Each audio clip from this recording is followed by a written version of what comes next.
Saturday or Sunday. Let's look at some side information about significant days such as the Day of Pentecost. The Day of Pentecost was an Old Covenant feast which was held 7 weeks after the Day of the First Fruits, on the first day of the week.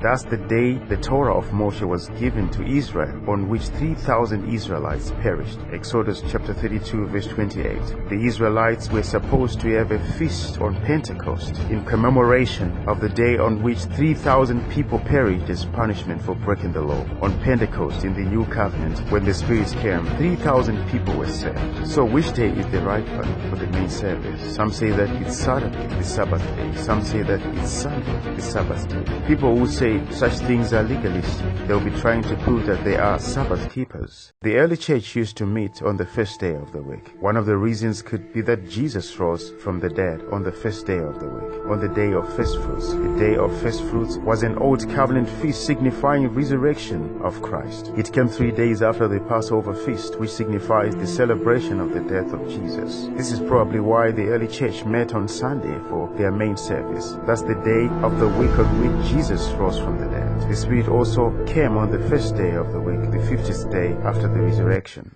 This discussion about the main day for church is not meant to condemn those who hold it, say, on Saturday. It's not of any spiritual significance to have it on Saturday or Sunday. God's primary concern is not your works of the Torah. That includes observance of days. People may look at works and forms, but God looks at the heart. He's more interested in motives than in the observance of days. Hosea chapter 6 verse 6. Legalists usually focus on their works even when their hearts are darkened. They strive to draw near to God with their works when their hearts are very far from Him.